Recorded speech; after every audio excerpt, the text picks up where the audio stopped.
আপনার আনন্দে আমাদের উদযাপন। বিয়ে হোক বা পার্টি, বহরমপুরে এবার luxury banquet hall at Golden Retreat. জেলায় একমাত্র পিলারলেস ব্যাঙ্কোয়েট, আছে স্পা, সালন, ক্লাব মেম্বারশিপের সুযোগও। বহরমপুর শিল্প তালুকে গোল্ডেন রিট্রিট। 2020-এর 6ই আগস্ট বহরমপুর টেক্সটাইল মোড়ে দ্বিতীয়বারের জন্য তৃণমূলের পতাকা ধরেছিলেন হুমায়ুন কবির।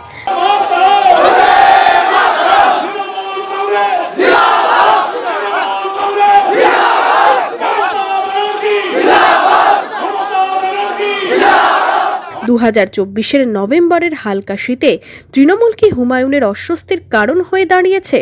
2014 মুকুল রায়কে যেভাবে প্রকাশ্যে আক্রমণ করেছিলেন হুমায়ুন, 2024-এও একইভাবে ফিরাদ হাকিমকে আক্রমণ করলেন হুমায়ুন কবির প্রকাশ্যে। রাজনৈতিক মহলের জল্পনা 2014-র মতো 2024-এও কি তৃণমূল কংগ্রেসের শাস্তির মুখোমুখি হচ্ছেন হুমায়ুন? জল্পনার মাঝেই প্রশ্ন উঠেছে ফের হুমায়ুনের রাজনৈতিক ভবিষ্যৎ নিয়েও। যদিও হুমায়ুন মঙ্গলবার তার স্বভাবসিদ্ধ ভঙ্গিতে শাস্তিকে খুব একটা পাত্তা দিতে নারাজ। যারা আমাকে গদ্দার বলেছিল, যারা আমাকে বেঈমান বলেছিল কংগ্রেস ছাড়ার জন্য, তারা আজকে মুর্শিদাবাদ জেলায় মমতা ব্যানার্জির হাত ধরেছে 2018 সালে। যেই ববি হাকিমদের তেল মেরে, ববি হাকিমদের কথাই তাদের গুরুত্ব আছে মুর্শিদাবাদ জেলায়। তার নাম অপূর্ব সরকার, তার নাম আবু তাহের খান, তার নাম খলিলুর রহমান।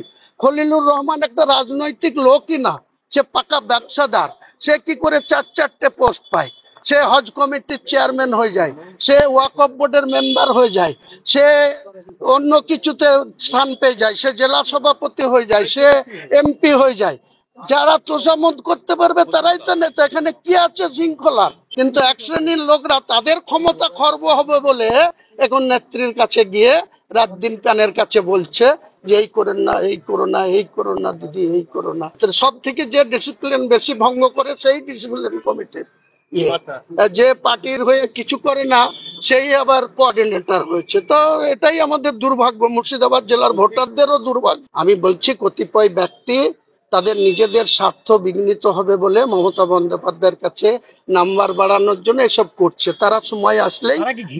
মুর্শিদাবাদ জেলার রাজনীতিতে এক বর্ণময় চরিত্র হুমায়ুন কবির। কংগ্রেস দল থেকে রাজনীতিতে উত্থান, জেলা পরিষদ সদস্য, রেজিনগর থেকে এমএলএ, তারপর তৃণমূল কংগ্রেসে যোগদান, বিধায়ক পদ থেকে পদত্যাগ করে মন্ত্রিত্ব।